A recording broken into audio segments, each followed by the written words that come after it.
नमस्कार दोस्तों, मैं मंजू सब कुछ लर्न पे आपका स्वागत करता हूं। आज मैं आपको 9th क्लास के ऑल जो फार्मूलाज हैं मैथ्स में चैप्टर वाइज मैं पूरे इस वीडियो में पूरा बताऊंगा। चैप्टर 1 से लेके चैप्टर 12-13 तक पूरी फार्मूला। एक रिक्वेस्ट था नोटबुक्स टाइप के या डायरी टाइप से बनाना चाहिए जिसमें 9th के सारे फार्मूले उपलब्ध हो, या एक बड़ी सी जो वाइट पेपर होता है उस पर सारे फार्मूले लिख के जिस रूम में आप रहते हैं वहाँ दीवार पे चिपका दे, जो सुबह उठने के बाद आपको एक बार एटलीस्ट रिवीजन मिल जाए। इससे ये फ़ायदा होगा कि वो जो फार्मूलाज हैं सारे वो आपको याद हो जाए सही टाइम पे। इस वीडियो को आप पॉज कर करके आप स्क्रीनशॉट या नोट डाउन आसानी से आप कर सकते हैं। अभी तक आपने मेरे चैनल को सब्सक्राइब नहीं किया है तो सब्सक्राइब करें और ऑल नोटिफिकेशन के बटन भी दबाएं, जिससे ये फ़ायदा होगा जो भी मेरे फार्मूलेज मैथ्स से रिलेटेड बनते हैं वो आपको ऑटोमेटिक फर्स्ट आपके मेल में आ जाए। ठीक है, चलिए शुरू करते हैं।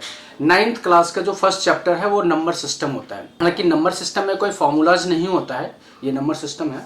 नंबर सिस्टम में कोई फार्मूलाज नहीं होता है, मतलब ये जो एक्सपोनेंट के जो फार्मूला कुछ होते हैं वो नंबर सिस्टम वाले चैप्टर में यूज होते हैं। तो इसलिए मैंने वो कुछ फार्मूलाज लिखे हैं।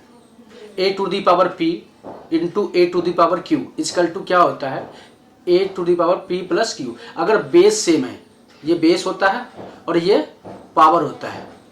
अगर बेस सेम है और पावर डिफरेंट है तो पावर प्लस हो जाता है। पावर सेम हो और बेस डिफरेंट हो तो पावर सेम जाता है। जैसे a to the power p into b to the power p, तो बेस यहाँ पे पावर देखिए दोनों पावर सेम है और बेस डिफरेंट है, तो बेस क्या हो मल्टीप्लाई हो गया a into b power p, क्योंकि पावर सेम है तो इसे पावर ट्रांसफर हो गया।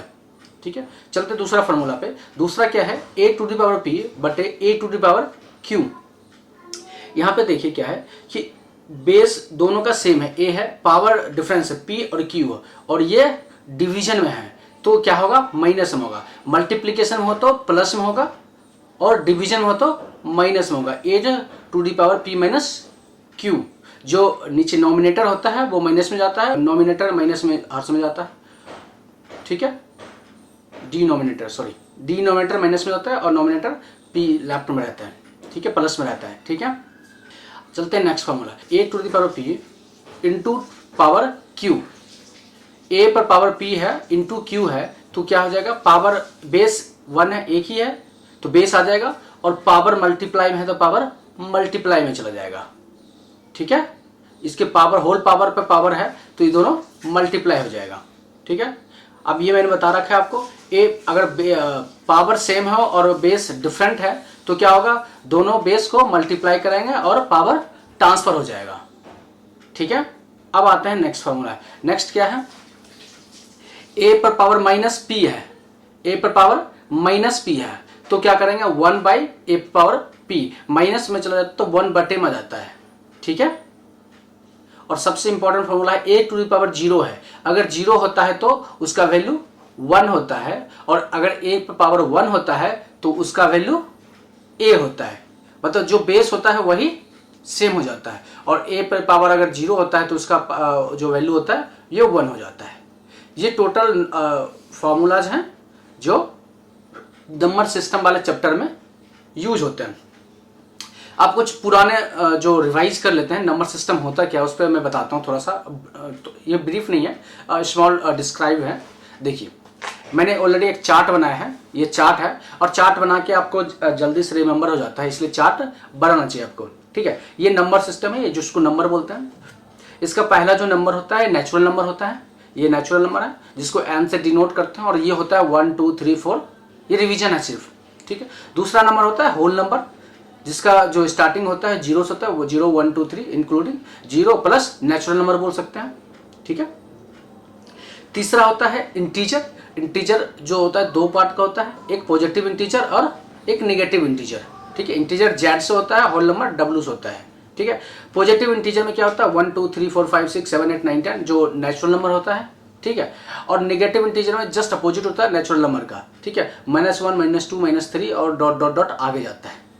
ठीक है, ये होता है, ये नेगेटिव इंटीजर और ये पॉजिटिव इंटीजर। उसके बाद आता है रैशनल नंबर और इरेशनल नंबर। रैशनल नंबर क्या होता है, क्यू से डिनोट होता है। ये पी बाई क्यू के फॉर्मेट में जो भी नंबर होता है उसको हम रैशनल नंबर बोलते हैं। पी बाई क्यू के फॉर्म में जो भी नंबर होता है उसको हम रैशनल नंबर होता है। एक कंडीशन है, जो क्यू है डिनोमिनेटर है वो ग्रेटर देन 0 हो, ठीक है, या नॉट इक्वल टू 0 भी बोल सकते हैं। 0 के बराबर ना हो तो डिनोमिनेटर तो वो रैशनल नंबर होगा, अदरवाइज रैशनल नंबर नहीं होगा, ठीक है। इरेशनल नंबर क्या होता है, जो रैशनल नंबर नहीं होता है, जैसे √2, √3, √π, इस तरह के जो नंबर होते हैं वो इरेशनल नंबर है। और इस सारे नंबर को भी हम क्या कहते हैं, रियल नंबर बोलते हैं, ठीक है। इसमें जो भी नंबर मैंने काउंट करवाया है ये सारे नंबर रियल नंबर कहलाता है। Natural number, whole number, rational number, irrational number, integer, positive integer, negative integer, सारे जो हैं वो रियल नंबर कहलाता है। इसके बाद और भी नंबर है जो मैं नेक्स्ट क्लास में 10th 11th में पढ़ना होता है, वो उस बारे में मैं बताऊंगा। कॉम्प्लेक्स नंबर होता है और भी नंबर होते हैं, ठीक है। अभी तक तो इतना ही। ये चैप्टर 1 के जो नंबर सिस्टम है उसके टोटल फार्मूलेज हैं। आपको इस वीडियो को पॉज करके पूरा नोट डाउन करना है, ठीक है। नंबर क्या होता है और उसके क्या क्या फार्मूला, ये बहुत इंपॉर्टेंट फार्मूला है जो पूरे चैप्टर में यूज होता है। जो नेक्स्ट चैप्टर है वो पॉलिनोमियल्स है, ठीक है। इस पॉलिनोमियल्स जो है ये ऑलरेडी आप लोग जानते होंगे पॉलिनोमियल्स क्या होता है। उसका थोड़ा सा ब्रीफ डिस्क्रिप्शन है और 1-2 थ्योरम्स मैंने बता रखे हैं जो नॉर्मली यूज होते हैं। हालांकि पॉलिनोमियल्स कोई फार्मूलाज इसमें भी नहीं होता है, मगर तो भी 1-2 फार्मूलाज मैंने इसमें बता रखे हैं जो मैं आपको बताऊंगा। पहले पॉलिनोमियल्स समझ लेते हैं कि होता क्या है पॉलिनोमियल्स, ठीक है। ये पॉलिनोमियल्स हैं, ठीक है। पॉलिनोमियल्स में फर्स्ट आता है नॉमिनोमियल्स, मोनोनोमियल्स। मोनोनोमियल्स होते हैं, मोनोनोमियल्स क्या होता है, सिंगल टर्म्स को क्या बोलते हैं, मोनोनोमियल्स। जैसे कि 3 हो जाएगा, ये मोनोनोमियल्स है। 2x है, मोनोनोमियल है। 2/3y है, ये मोनोनोमियल। सिंगल टर्म को हम क्या बोलते हैं, मोनोनोमियल्स बोलते हैं। बाइनोमियल्स बोलते हैं, बाइनोमियल्स होता है जिसमें 2 टर्म्स होते हैं। जैसे फॉर एग्जांपल है 2x + 3y, ये बाइनोमियल है। 3x - 2y, ये बाइनोमियल्स है, ठीक है। एक होता है ट्राइनोमियल्स, इसके बाद होता है ट्राइनोमियल्स। जैसे अब ट्राई मतलब होता है 3, बाई मतलब 2, मोनो मतलब 1। ये तो ऑलरेडी डिफाइन है। जो केमिस्ट्री होते हैं, केमिस्ट्री आप लोग केमिस्ट्री पढ़ते हैं, उसमें ये जो मोनो मतलब 1 होता है, बाई मतलब 2 होता है, ट्राई मतलब 3 होता है। तो इस तरह से केमिस्ट्री में पढ़ाया जाता है।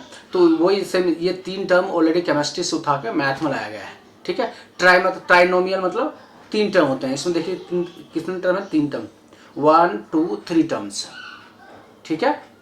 उसके बाद लीनियर पॉलिनोमियल्स होते हैं, लीनियर पॉलिनोमियल्स। इसमें देखिए लीनियर पॉलिनोमियल्स में क्या होता है, एक वेरिएबल्स होता है और दूसरा वैल्यू वाला होता है, नंबर्स, ठीक है। इसमें ये वेरिएबल्स है और ये नंबर्स हैं, कॉम्बिनेशन से बनता है लीनियर पॉलिनोमियल्स, ठीक है। 3x + 5। उसके बाद आता है क्वाड्रेटिक पॉलिनोमियल्स। क्वाड्रेटिक पॉलिनोमियल्स कैसे होता है, जिसमें पावर 2 हो, ठीक है।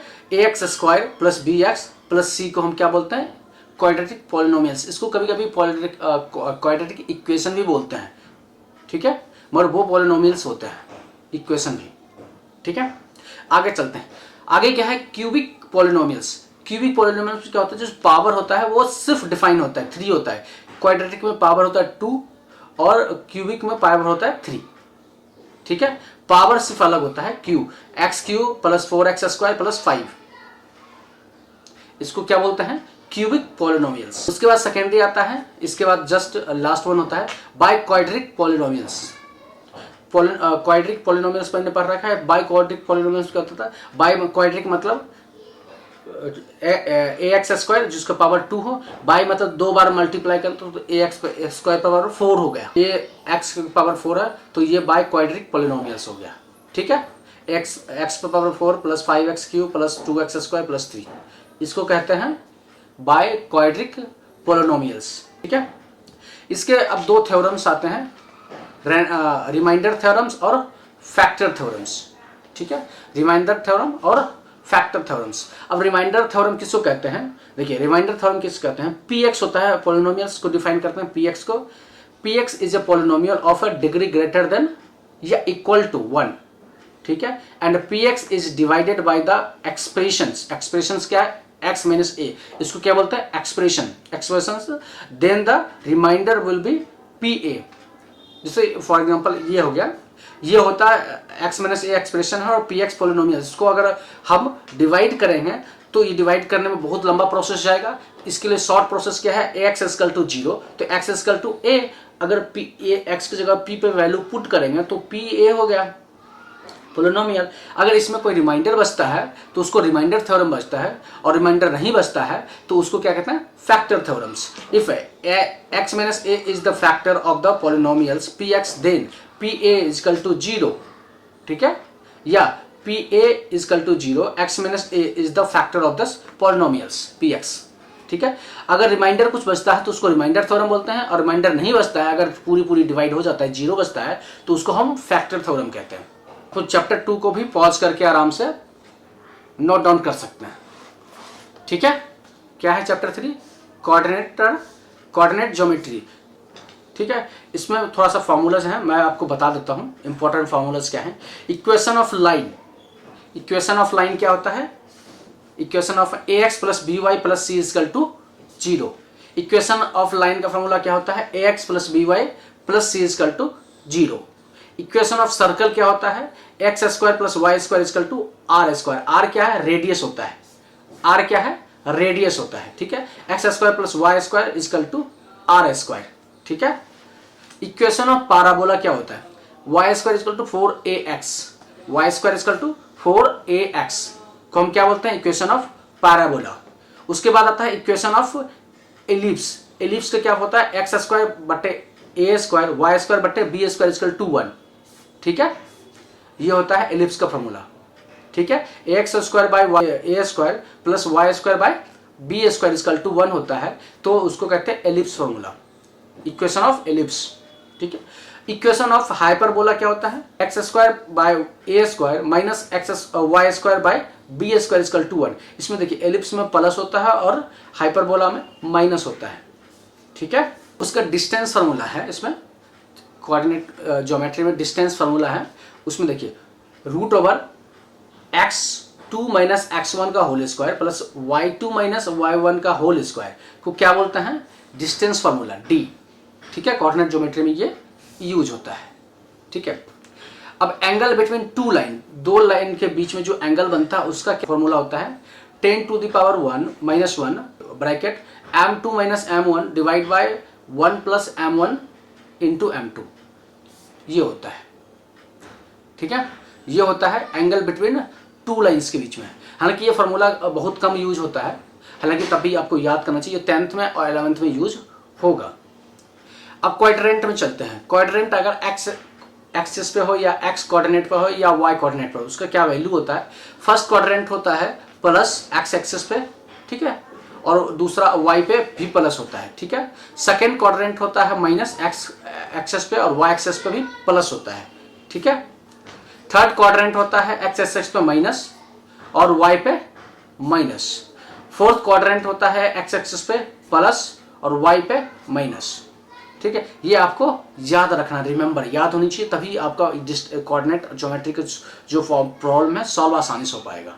नेक्स्ट चैप्टर है linear equation in two variables. इसमें एक्चुअली कोई फार्मूलाज नहीं है, linear equation of two variable में हालांकि कोई फार्मूला यूज होता नहीं है, इसलिए मैंने इसमें कोई फार्मूलाज लिखा नहीं है। उसके बाद जो चैप्टर है मैं 6 पे ले चलता हूँ, लाइन और एंगल्स की जो लाइन और एंगल का जो चैप्टर है, इसमें थोड़ा बहुत समझने वाली, इसमें हालांकि कोई फार्मूला नहीं होता मगर इसमें कुछ समझने वाली चीज़ें हैं जो आपको समझना चाहिए। हालांकि ये 6, 7, 8 में भी बताया गया हो आपका, मगर तभी एक बार मैं रिवाइज कर देते हैं आपके साथ, ठीक है।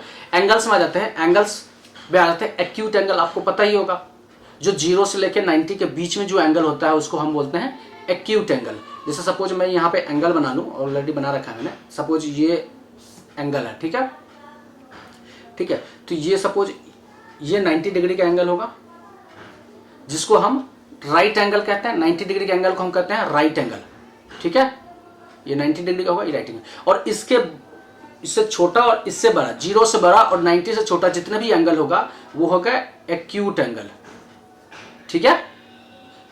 जो 0 से बड़ा और 90 से छोटा जितने भी एंगल होगा उसको बोलते हैं एक्यूट एंगल। उसके बाद राइट एंगल हो जाता है 90 डिग्री, और इस तरफ 90 से बड़ा और 180 से छोटा जो भी एंगल होगा वो ऑब्ट्यूज एंगल होगा, ठीक है। उसके बाद आता है स्ट्रेट एंगल आ जाता है जो 80 डिग्री का होता है।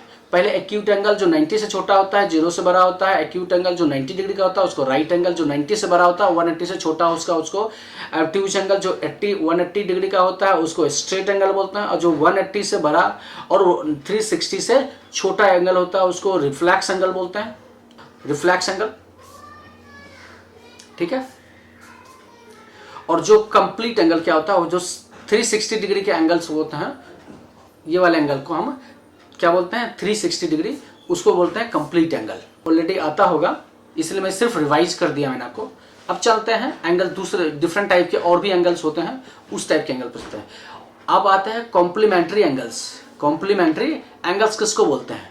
कॉम्प्लीमेंट्री एंगल्स, टू एंगल्स जो सम करते हैं वो 90 डिग्रीज का होता है, उसको बोलते हैं complementary angle. Suppose a plus b equal to 90 degree, angle a angle b equal to 90 degree होता है, जिसको बोलते हैं complementary angles. Two angles whose sum equal to 90 degree, that's called complementary angles. ठीक है।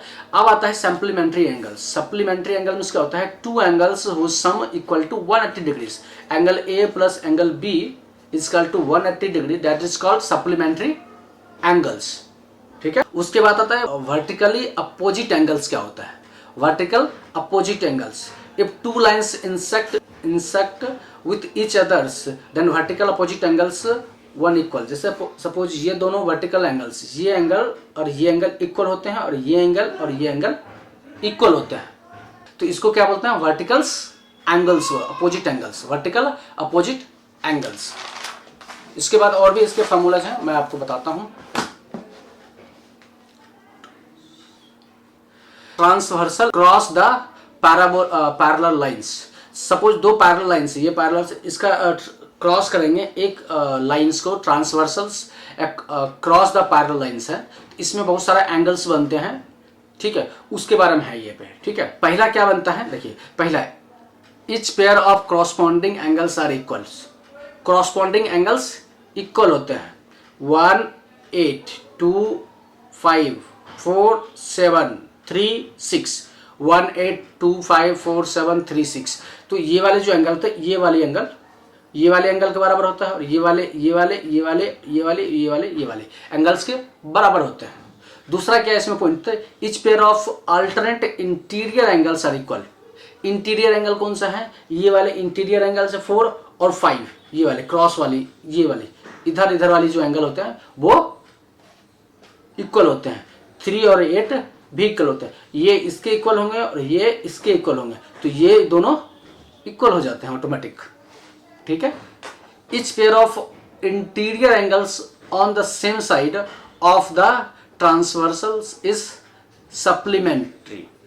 जो एंगल 4 है, एंगल 4 और एंगल 8, ये दोनों जो एक तरफ का एंगल है, इसका जो वैल्यू होगा ये सप्लीमेंट्री, दोनों को सम करेंगे तो सप्लीमेंट्री एंगल होगा। मतलब दोनों को प्लस करेंगे तो 180 डिग्री होगा। सेम इस तरह से 3 और 5 को एंगल को प्लस करेंगे तो उसका जो वैल्यू होगा 180 डिग्री होगा। ये हम बता रहे हैं। अगर दो पैरेलल लाइन के एक वर्टिकल एंगल कोई लाइन काटता है तो ये 3 फॉर्म बनते हैं, जिसमें इतने सारे एंगल्स बनते हैं, लगभग 8 एंगल्स बनते हैं, और 8 एंगल्स में कौन कौन से किसके इक्वल्स होते हैं और किसका क्या वैल्यू होता है वो यहाँ पे डिफाइन किया गया है। यहाँ कि आपको आता होगा, मैं तभी रिवाइज के लिए मैंने आपको बता दिया है।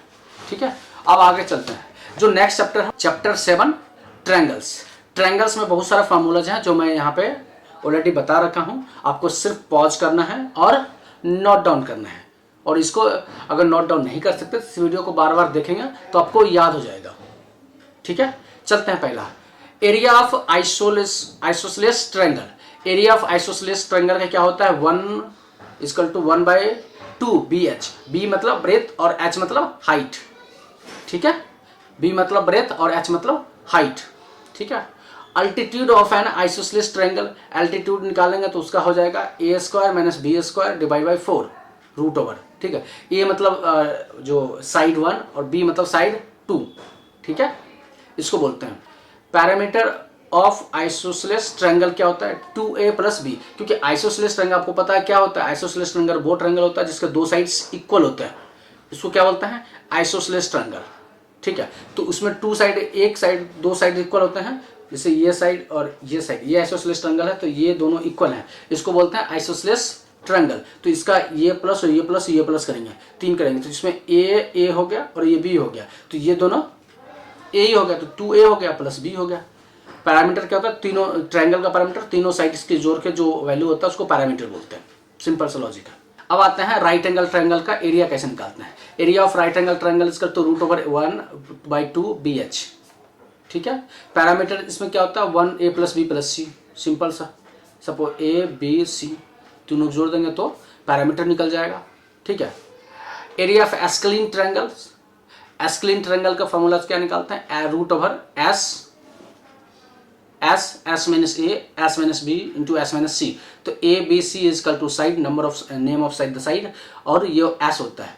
S = हम क्या लिख सकते हो a + b + c/2, इसका जो वैल्यू है इसको हेरोन्स फार्मूला भी बोलते हैं। हालांकि वीडियो के डिस्क्रिप्शन में आपको लिंक मिल जाएगा हेरोन्स फार्मूला कैसे प्रूव करते हैं उसका, ठीक है। आप उसको भी देख के आसानी से आप समझ सकते हैं कि एस्केलिन ट्रायंगल का फॉर्मूलाज क्या होता है और वो कैसे बनता है फॉर्मूलाज, ठीक है। जिससे आप जो आपका कॉन्सेप्ट हो क्लियर हो जाएगा, जो आसानी से समझ में आ जाता है, ठीक है। हालांकि ये फॉर्मूला बहुत ज़्यादा यूज होता है, 10th में यूज होता है और 9th में भी तो यूज होता ही है। बोर्ड में ये क्वेश्चंस आते हैं, तो आपको ये फॉर्मूलाज को डीपली याद करनी है और देखना है कि कैसे प्रूफ करते हैं, ये होता कैसे है, ठीक है। ये डिस्क्रिप्शन में लिंक मिल जाएगा, उसको देख के आप चला के देख सकते हैं, ठीक है। आगे चलते हैं। पैरामीटर ऑफ एस्केलिन ट्रायंगल्स का होता है a + b + c, ठीक है, सिंपल है। Area of the equilateral triangles, equilateral triangles का √3/4 a², ठीक है। इक्विलैटरल ट्रायंगल क्या होता है, सपोज ये इक्विलैटरल ट्रायंगल है, तो ये A है, ये A है और ये A है, तो तीनों साइड जिस ट्रायंगल का बराबर होता है उसको इक्विलैटरल ट्रायंगल बोलते हैं, ठीक है। पैरामीटर निकालेंगे 3a हो जाएगा, ठीक है। आगे चलते हैं। आगे क्या है, क्वाड्रिलेटरल्स का फॉर्मूला है। ट्रायंगल्स का फॉर्मूला खत्म होगा, आगे चैप्टर 8 है क्वाड्रिलेटरल फॉर्मूलाज। क्वाड्रिलेटरल का कुछ फॉर्मूला है जो मैंने ऑलरेडी दे रखा है, ये भी ऑलरेडी हमने प्रूव भी कर रखा है कुछ वीडियोस में, जो डिस्क्रिप्शन में लिंक आपको दे रखा है, आप उसको चला कर देख सकते हैं। चलिए शुरू करते हैं। स्क्वायर, एरिया ऑफ स्क्वायर क्या होता है, साइड स्क्वायर। स्क्वायर क्या होता है, जिसकी चारों भुजा इक्वल होते हैं, जिसको चारों साइड्स इक्वल होते हैं उसको कहते हैं square.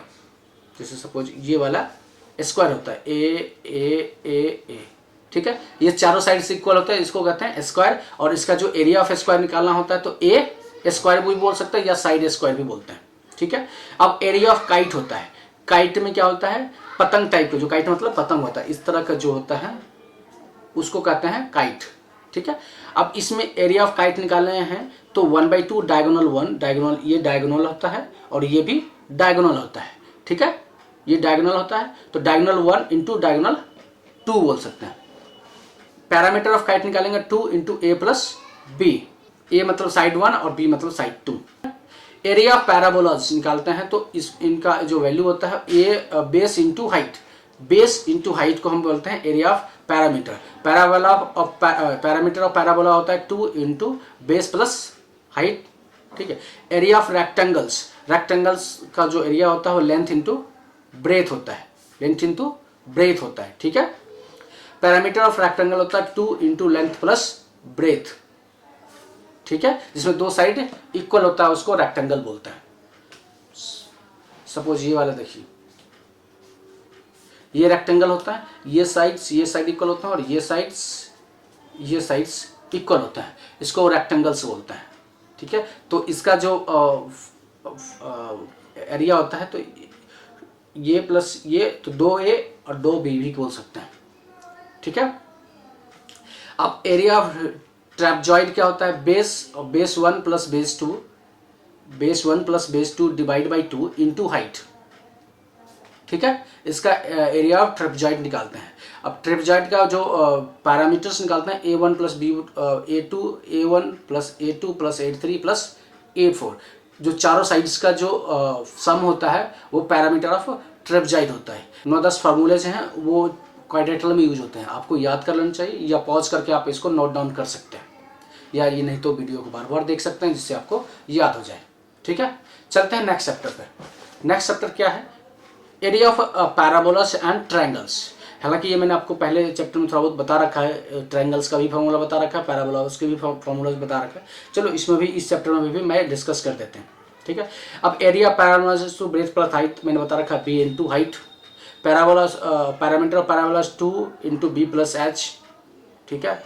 Height of parabola base area into base, ये नया फॉर्मूला है जो पिछले चैप्टर में मैंने नहीं बताया है। Height of parabola is equal to area divide by base, ठीक है।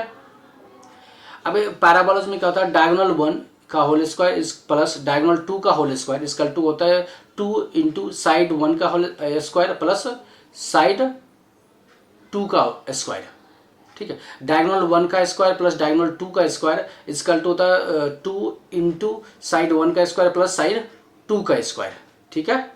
ये पैराबोला मैक्सिमम यूज होता है, तो ये आपको याद रखनी है, ठीक है। ये थोड़ा डिफरेंट, दो फार्मूला डिफरेंट है, बाकी फार्मूलास ऑलरेडी पिछले चैप्टर में मैंने आपको बता रखा है।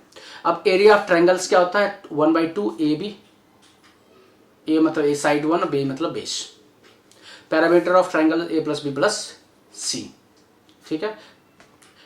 चैप्टर 9 में ये टोटल 3-4 फार्मूले जो आपको याद करने हैं, ठीक है। अब चैप्टर 10 आता है जो सर्कल है, इसको सर्कल बोलते हैं, ठीक है। सर्कल का जो फॉर्मूला है वो मैं आपको इसमें लगभग 9-10 फॉर्मूले हैं जो मैं आपको बता रहा हूँ, आपको इसको याद करना है आसानी से, ठीक है। एरिया ऑफ सर्कल क्या होता है, pi r square. Area of circle is equal to pi r square. Pi equal to क्या होता है 3.1/4 या 22/7। ये वैल्यू दोनों में से एक पुट होगा, ठीक है। दोनों पुट नहीं करना है, एक ही पुट करना है। मैं ये एक्यूरेट वैल्यू है और ये अप्रॉक्स वैल्यू है, ठीक है। ये एग्जैक्ट वैल्यू है जिसको पाई का जो लोग 22/7 को हम क्या बोलते हैं, एग्जैक्ट वैल्यू है, और 3.14 इसको बोलते हैं अप्रॉक्स वैल्यू, ठीक है। इसको डिवाइड करेंगे तो 3.1444 ऐसे कुछ आता रहेगा ऑटोमेटिक, इसलिए इसको 1.314 या 13 भी बोल सकते हैं। तो इसको हम पाई का वैल्यू हो गया, ठीक है। Area of circle is equal to pi r square, r is equal to radius. Radius को क्या बोलते हैं, आर, ठीक है। Parameter of circle is equal to 2 pi r, ठीक है। Parameter of circle is equal to 2 pi r, ठीक है। पाई इजकल टू पाई, जो पाई का वैल्यू है, आर इजकल टू रेडियस। अब हाफ सर्कल में क्या निकालते हैं, एरिया ऑफ हाफ सर्कल। पूरा सर्कल का जो वैल्यू है वो पाई आर स्क्वायर है, तो हाफ सर्कल में डिवाइड 2 कर दो तो हाफ सर्कल का वैल्यू निकल जाएगा, ठीक है। तो half area of half circle is equal to pi r square by 2। Area of quarter circle is equal to pi r square by 4, ठीक है। इसको डिवाइड 4 से कर दो तो 4 हो जाएगा। उसके बाद इंपॉर्टेंट फार्मूला है area of sectors of circle. Sector होता है सर्कल में, उसका जो फार्मूला निकालते हैं वो क्या है, एरिया निकालना होता है सेक्टर, पार्टिकुलर सेक्टर का, तो θ/360 डिग्री पाई आर स्क्वायर। तो वो एरिया का जो, सपोज ये सेक्टर है, ये सर्कल है और ये सेक्टर, इस सेक्टर का मुझे थोड़ा सा निकालना है, तो ये एक सर्कल का ये हो गया, तो पाई आर स्क्वायर तो ये हो गया। अब ये कितना सेक्टर है, तो ये एंगल पर बताएगा, और ये पूरा एंगल होता है 360 डिग्री, तो जितना एंगल डिवाइड बाय 360 डिग्री होगा और वो पाई आर स्क्वायर से मल्टीप्लाई कर देंगे तो area of sector of circle निकल जाएगा, ठीक है। अब length of an arc of A sector, इस आर्क, इसको आर्क बोलते हैं, इसका लेंथ निकालना हो तो कैसे निकालेंगे, ये जो होता है, ये वाला जो होता है सर्कमफ्रेंस या पैरामीटर भी बोल सकते हैं, तो पैरामीटर का फॉर्मूला इसमें यूज होगा। अब ये कितना है, थीटा हो गया, ये कितना एंगल है थीटा, और डिवाइड बाय 360 डिग्री, और जो ऑलरेडी मैंने पैरामीटर ऑफ सर्कल बता रखा है 2 पाई आर, तो 2 पाई आर से मल्टीप्लाई होगा, तो वो इस पार्टिकुलर, इस जो लाइन है इसका लेंथ बता देगा, ठीक है। और पूरा लेंथ के लिए तो पाई आर, इसको 2 पाई आर तो हम यूज कर ही रहे हैं, ठीक है। अब सेक्टर एंगल ऑफ सर्कल, अब एंगल निकालने के लिए हम कैसे निकालते हैं, 180 degree multiply by l divide by pi r, ठीक है। एल मतलब लेंथ, इसको एल बोलते हैं, ठीक है, इसको एल बोलते हैं। Area of sector equal to θ/2 multiply by r square, ये एरिया ऑफ सेक्टर का होता है फॉर्मूला। और सर्कुलस रिंग, रिंग का क्या एरिया ऑफ रिंग कैसे, जैसे रिंग ये होता है, ये रिंग हो जाता है, ये रिंग हो गया, तो अब ये रिंग का अगर निकालना है एरिया तो कैसे निकालेंगे, पाई आर स्क्वायर होता है सर्कल का, पहले वाला सर्कल मैंने छोटा वाला सर्कल, तो पहले वाला सर्कल आर स्क्वायर, बड़ा वाला, ये सपोज ये रेडियस आर है और ये रेडियस आर है, ठीक है। तो r square minus r square होता है, ठीक है। ये रिंग का फॉर्मूला निकल जाता है। मैक्सिमम ये यूज होता है पूरा चैप्टर 10 सर्कल में। इस सर्कल का फार्मूला और भी होता है, मगर इससे ज़्यादा यूज नहीं होता है सर्कल इस वाले चैप्टर में फॉर्मूला, इसलिए आपको इस वीडियो को पॉज करें और इसको नोट डाउन कर लें, ठीक है। चलते हैं आगे। चैप्टर 12 में जो हीरोन्स फार्मूलाज हैं, मैंने ऑलरेडी पहले भी बता रखा है हीरोन्स फार्मूला, फिर से हीरोन्स फार्मूला आता है आपको। जो एरिया ऑफ ट्रायंगल निकालना होता है तो s root over s into s minus one a into s minus b into s minus c, ये हीरोन्स फार्मूला जो ऑलरेडी वीडियो के डिस्क्रिप्शन में लिंक डाला हुआ है, आपको वहाँ से देख सकते हैं ये फार्मूला प्रूफ कैसे होता है। ये इंपॉर्टेंट फार्मूला 9th में पूछते हैं और 10th में तो पूछते हैं एग्जाम बोर्ड में, ठीक है। तो 9th में आप जान जाएंगे तो आसानी से आपको 10th में समझ में आ जाएगा। पूरा यूज 10th में होता है, 9th में इसका सिर्फ समरीज दिया हुआ है, ठीक है। Parameter of triangle is equal to a plus b plus c, already आपको पता है। सेमी पैरामीटर्स होते हैं a plus b plus c by 2, इसको एस भी बोलते हैं, s equal to a plus b plus c by 2 भी बोलते हैं, ठीक है। चलते हैं next chapter. Next chapter last chapter जो है वो सरफेस एरिया एंड वॉल्यूम है। क्या है? Surface area and volume. इसका फॉर्मूला देखते हैं, surface area of cube, cube का सरफेस एरिया निकालते हैं तो उसका क्या होता है 6a square, volume of cube equal to a cube, surface area of cuboid equal to 2 into l b plus b h plus h l. H मतलब height, l मतलब लेंथ, बी मतलब ब्रेथ, ठीक है। वॉल्यूम ऑफ क्यूबाइड होता है l into h into डब्ल्यू या b into h into डब्ल्यू, l into h into b भी बोल सकते हैं, लेंथ ब्रेथ और हाइट, ठीक है। ये होता है क्यूबाइड का volume. Diameter of sphere, diameter of sphere क्या होता है 2r, r मतलब रेडियस, ठीक है। सरकमफ्रांसिस ऑफ स्फीयर क्या होता है 2 पाई r, ठीक है। सरफेस एरिया ऑफ स्फीयर क्या होता है 4 pi r square. Volume of sphere क्या होता है 4/3 पाई r क्यूब। ये बहुत ज़्यादा इंपॉर्टेंट फॉर्मूला है जो बहुत ज़्यादा यूज होता है। ये दोनों सरफेस एरिया ऑफ स्फीयर और सरफेस वॉल्यूम ऑफ स्फीयर, ये बहुत ज़्यादा चैप्टर में यूज होता है, 9th में और 10th में भी। इसलिए आपको ये याद करना 4/3 pi r square, sorry pi r cube, ठीक है। कर्व सरफेस एरिया क्या होता है, curve surface area of hemisphere, hemisphere का कर्व सरफेस एरिया होता है 4 pi r square. Total surface area of hemisphere क्या होता है 3 pi r square. Curve surface area of hemisphere is equal to 4 pi r square, total surface area of hemisphere is equal to 3 pi r square, ठीक है।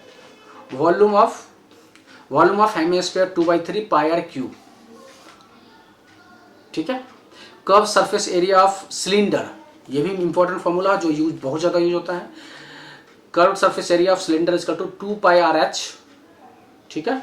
Total surface area of cylinder is equal to 2 pi r into r plus h, बहुत important formula है sphere का, cylinders का, ठीक है, और cube का। ये तीनों फॉर्मूला यूज होता है 9th में और 10th में बहुत ज़्यादा यूज होता है। वॉल्यूम ऑफ सिलेंडर निकालना है तो पाई r स्क्वायर h बोलता है, ठीक है। एक और फॉर्मूला है जिसमें total surface area of cone, cone छूट गया था सॉरी, तो इसके लिए cone, total surface area of cone equal to pi r s plus r, r equal to radius और s इज साइड हाइट, ठीक है। Volume of cone equal to 1/3 pi r square h। Curve surface area of cone equal to pi r s, ठीक है। इतना ही formula था। Cone, cube, sphere और cylinder हमने सारे कवर कर लिया, ठीक है। ओ सॉरी, स्टैटिक्स का भी एक चैप्टर है इसमें, स्टैटिक्स का एक फार्मूला है जो मैं आपको बताना है। स्टैटिक्स 14 चैप्टर स्टैटिक्स का फार्मूला देखिए। स्टैटिक्स मीन्स कैसे निकालते हैं, mean equal to s sigma x by n, इसको बोलते हैं मीन। सिग्मा मतलब plus sum of the x is divide by number of, ठीक है। आइटम गिवंस, एस मतलब आइटम गिवन, जितने भी आइटम गिवन उसको प्लस कर दो तो सिग्मा एस हो गया, ठीक है। तो एन मतलब टोटल नंबर ऑफ आइटम्स, ठीक है, कितने आइटम्स दिए हुए हैं, ठीक है। रेंज कैसे निकालते हैं, range largest value minus smallest value, ठीक है। If n is the odd number, अगर नंबर ऑड नंबर हो तो मीडियंस कैसे निकालते हैं, n प्लस 1/2 nth टर्म्स हो जाएगा, उसका मीडियंस निकल जाएगा। मीडियंस मतलब जो मिडिल का जो वैल्यू है उसका, ठीक है। और n अगर इवन नंबर हो तो मीडियंस कैसे निकालते हैं, n/2 nth terms plus n/2 plus 1 terms, ठीक है, इसको 1 कर देते हैं, ठीक है। बट डिवाइड बाई 2 मतलब n/2 का जो टर्म्स होगा, n/2 का टर्म्स होता है, n/2 का जो टर्म्स होता है उसको, और प्लस n/2 का प्लस 1 का जो टर्म्स है, दोनों को टर्म को प्लस कर देंगे और डिवाइड बाई 2 कर देंगे, तो उसका जो वैल्यू होगा वो मीडियंस निकल जाएगा अगर वैल्यू इवन हो तो, ठीक है। वेरिएंस कैसे निकालते हैं? Variance sigma of x minus means, ये मीन्स होता है का whole square divide by n, variance निकल जाता है। स्टैंडर्ड डिविजन्स का फॉर्मूला देख लेते हैं, root over sigma x minus means square by n. इसका सिर्फ वेरिएंस का रूट ओवर स्टैंडर्ड डिवीजन में बोल सकते हैं root over variance, that is called standard divisions, ठीक है। अब प्रोबेबिलिटीज का एक फॉर्मूलाज है जो 15 में यूज होता है, बहुत इंपॉर्टेंट फॉर्मूलाज है और ये मैक्सिमम यूज होता ही होता है 9th में और 10th में भी। प्रोबेबिलिटीज कैसे निकालते हैं? Number of favourable outcomes divide by number of all possible outcomes, ठीक है। Number of favourable outcome divide by number of all possible outcomes, that is called probabilities. अब देखिए ये वाला अलजेब्रास के फॉर्मूलाज हैं। अलजेब्रास के फॉर्मूला यहाँ की ऑलरेडी डिस्क्रिप्शन में पूरा ऑल अलजेब्रा के फॉर्मूलाज का लिंक दिया हुआ है, वहाँ से सारे अलजेब्रा के फॉर्मूला आप मेरे ख्याल से आपको याद कर लेना चाहिए, जो 9th में 10th में पूरा यूज होगा, ठीक है। और आगे अगर पढ़ेंगे एडवांस लेके पढ़ते हैं मैथ्स तो भी यूज होते हैं, ठीक है। 11th में भी यूज होता है अलजेब्रा का फॉर्मूला, 12th में भी यूज करते हैं, इसलिए सारा फॉर्मूला आपको यूज होना चाहिए। डिस्क्रिप्शन में लिंक डाला हुआ है पूरा ऑल फॉर्मूला ऑफ अलजेब्रा के नाम से, वो आप उसको खोल के पूरा याद कर ले, ये लिख ले जो फॉर्मूलाज की डायरी है उसमें, ठीक है। इसमें शॉर्ट मैं 10-12 फॉर्मूलाज बता देता हूँ जो ऑलरेडी यूज होता है 9th वाले क्लास में, ठीक है।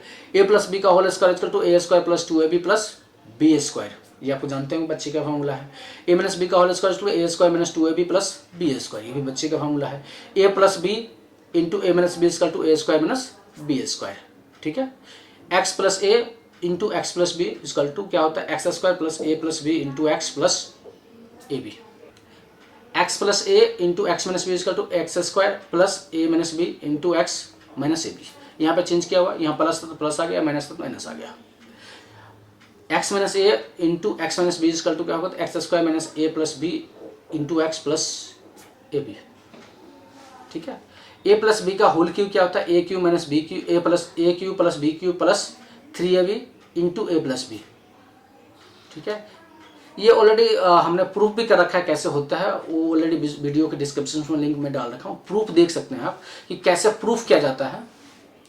ए प्लस बी का होल क्यू, ए प्लस बी का होल स्क्वायर कैसे प्रूफ करते हैं, आप प्रूफ वाला वीडियो समझ जाएगा तो ये फॉर्मूला आपको जिंदगी भर याद रहेगा, कभी नहीं भूल सकते हैं, ठीक है। तो a माइनस बी का होल क्यू इक्वल टू क्या होता है? A cube minus b cube minus 3ab into a minus B.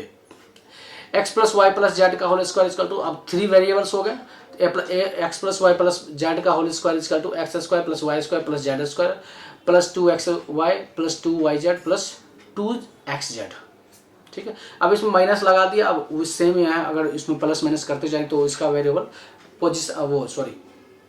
जो साइन है वो चेंज होता जाएगा, जिसके आगे माइनस जहाँ जहाँ जेड यूज होता है वहाँ पे माइनस हो जाएगा। अगर x के आगे y होता है तो y के देखिए यहाँ पे देखिए जेड के आगे माइनस लगा हुआ है तो x square plus y plus z square, कोई भी कहीं भी माइनस होता है तो स्क्वायर में प्लस ही होता है, ठीक है। अब सपोज जेड का माइनस आगे लगा तो जेड और जहाँ जहाँ वेरिएबल जेड आता है वहाँ आगे माइनस लगा हुआ है, 2xy plus 2yz minus minus 2xyz minus 2xz, ठीक है। अगर y के अंदर माइनस होता है तो यहाँ होता है ये माइनस हो जाता है और ये माइनस तो ये प्लस हो जाता है। अगर x का माइनस होता है तो ये यहाँ माइनस होता है और यहाँ माइनस तो ये प्लस हो जाता है, सिंपल सी थी, ठीक है।